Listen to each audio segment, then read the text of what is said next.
শীতের আগমনের শুরু থেকেই বাংলাদেশের নির্বাচনী উত্তাপ ছড়িয়ে পড়ছে গ্রাম থেকে গ্রামে। আমার নড়াইলও এর ব্যতিক্রম নয়। নড়াইলে জাতীয় নির্বাচনকে সামনে রেখে বিভিন্ন রাজনৈতিক দল তাদের যে রাজনৈতিক ইস্তেহার আছে, নির্বাচনী ইস্তেহার আছে, সেইগুলো সাজাচ্ছেন। আমরা যারা সাধারণ জনগণ আছি, নড়াইলের জনতা আছি, আমাদের উন্নয়নের জন্য, আপনাদের রাজনৈতিক ক্যারিয়ারকে আরও বেশি ডেভেলপ করার জন্য আমি জনগণের পক্ষ থেকে কিছু কথা আমার ব্যক্তিগত মতাদর্শের ভিতর থেকেই আপনারা যারা রাজনৈতিক অঙ্গনে বিভিন্নভাবে সংশ্লিষ্ট আছেন বা রাজনৈতিক সচেতন নাগরিক আছেন, তিনাদের মাধ্যম দিয়ে সমষ্টিগতভাবে একটি কণ্ঠকে আমি তুলে ধরতে চাই। আমাদের নড়াইল জেলায় নানা সমস্যা আছে।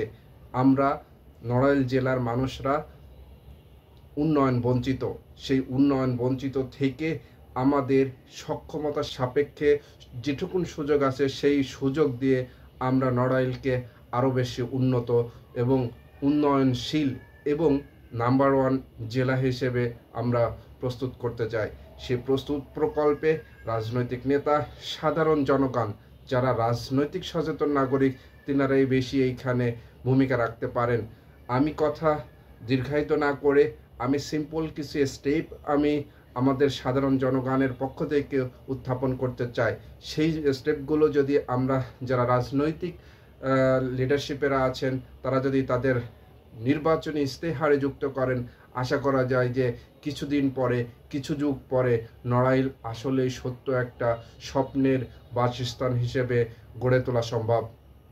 আমাদের নড়াইল জেলায় যে সকল সমস্যা আছে তা হয়তো আপনারা টুকিটাকি সবাই জানেন, কিন্তু উন্নয়নের পূর্ব শর্ত হলো সমন্বয় সাধনের মধ্য দিয়ে ভালো একটা সিস্টেম ডেভেলপ করা এবং টেকসই উন্নয়নের দিকে ধাবিত হওয়া। উন্নয়ন এবং টেকসই উন্নয়ন দুইভাবেকে ডিফাইন করা যায়। সো আমাদের মেইন ফোকাস করতে হবে টেকসই উন্নয়নের দিকে। এই জায়গায় আমরা নড়াইলের এডুকেশন সিস্টেমকে একটি স্মার্ট এডুকেশন সিস্টেমের আওতায় আনতে হবে এবং আমাদের প্রায় 47 থেকে 48% মানুষ কৃষি নির্ভর জীবন জীবিকার সঙ্গে সম্পৃক্ত। সেইখানে একটি আধুনিক কৃষি ব্যবস্থাপনা বা সরকারি ব্যবস্থাপনার মাধ্যম দিয়ে আমরা একটি অ্যাগ্রো বেস হাব করতে বা অ্যাগ্রো বেস ইন্ডাস্ট্রি গড়ে তুলতে পারি এবং ডিজিটাল মার্কেটিংয়ের মাধ্যমে কৃষিকে আমরা পৃথিবীর বিভিন্ন প্রান্তে পৌঁছে দিতে পারি। নড়াইলের কৃষিকে বিশ্বের বিভিন্ন প্রান্তে পৌঁছে দিতে পারি। উন্নত যোগাযোগ ব্যবস্থার মধ্য দিয়ে আমরা নড়াইলকে একটি আরও সুযোগ করে দিতে পারি, যে সুযোগগুলো ইউটিলাইজ করে সাধারণ জনগণ তাদের নিজস্ব এবং নড়াইলের উন্নয়নে ভূমিকা রাখবে। আমাদের প্রায় 1600+ কিলোমিটার কাঁচা সড়ক রয়েছে। এই যোগাযোগ ব্যবস্থাটার উন্নয়ন করতে হবে। এই রাজনৈতিক ইস্তেহার আপনাদের যারা রাজনৈতিক নেতারা আছেন তিনাদেরকে দিতে হবে। আপনারা জনগণের জন্য এই 1600+ যে কাঁচা সড়ক আছে সেটাকে আপনারা অর্ধ পাকা এবং পাকা সড়ক করার ব্যবস্থা গ্রহণ করবেন। স্বাস্থ্য ব্যবস্থা খুবই দুর্বল। এখানে সরকারি এবং পাবলিক প্রাইভেট পার্টনারশিপের যে ব্যবস্থাপনা আছে সেই ব্যবস্থাপনার মধ্য দিয়ে আপনাদেরকে স্বাস্থ্য খাতের উন্নয়ন করাতে হবে। আমাদের এই নড়াইল জেলায় সামাজিক যে শান্তি শৃঙ্খলার যে সিস্টেমটা, এটা অনেকটা দুর্বল হয়ে গেছে, বলা চলে যে ভেঙে পড়েছে। সেই সামাজিক নিরাপত্তার জন্য সোশ্যাল সেফটির যে ব্যবস্থাপনা সেই ব্যবস্থাপনা করতে হবে। আমি আপনাদের কাছে বলে রাখতে চাই, আমাদের নড়াইল জেলায় মেম্বার থেকে এমপি পর্যন্ত প্রায় 566 জন জনপ্রতিনিধি আছেন। আমাদের গ্রাম সংখ্যা প্রায় আপনার 700-র মতো। সেই 700 গ্রাম থেকে একজন কোনো প্রতিনিধি এবং নির্বাচিত প্রতিনিধি সমন্বিতভাবে প্রত্যেকটা গ্রামে যদি একজন করে মেম্বার থাকে এবং তাকে যদি একটা ডিজিটাল সিস্টেমের মধ্য দিয়ে যদি আপনার এটা নিয়ন্ত্রণে রাখা যায় এবং তেনার সঙ্গে যোগাযোগ সমন্বয় করা সম্ভব হয়, আমাদের সামাজিক নিরাপত্তার সূচককে আরও বেশি উন্নত করার সুযোগ আছে। আমাদের নড়াইল জেলায় ক্ষুদ্র এবং মাঝারি যে শিল্প ব্যবস্থাপনা আছে, শিল্প প্রতিষ্ঠান আছে, সেই শিল্প প্রতিষ্ঠানের গুরুত্ব দিতে হবে। এই বিষয়ে রাজনৈতিক ইস্তেহার আশা করি নির্বাচনকে সামনে রেখে আমাদের যে স্বচ্ছ জবাবদিহিতার একটা সিস্টেম আমাদের ভেঙে পড়েছে। সেই স্বচ্ছ জবাবদিহিতার আওতায় আনার জন্য গ্রাম থেকে এমপির অফিস পর্যন্ত আমাদের একটা ভালো যোগাযোগ ব্যবস্থা এস্টাবলিশ করতে হবে। আমাদের নড়াইলে মাদকের প্রচুর সয়লাভ দেখা যাচ্ছে। এই মাদক যুব সমাজকে ধ্বংস করে দিচ্ছে।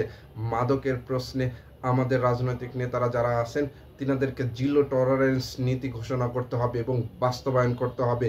এটা বাস্তবায়ন করা খুব কঠিন, কিন্তু যুব সমাজ, প্রবীণ সমাজ, সিনিয়র সিটিজেনশিপ এবং দক্ষ টেকনিশিয়ান যারাই আছেন, পরামর্শক আছেন, তাদের সমন্বয়ে নড়াইল জেলাকে মাদক মুক্তকরণের জন্য প্রকল্প হাতে নিতে হবে।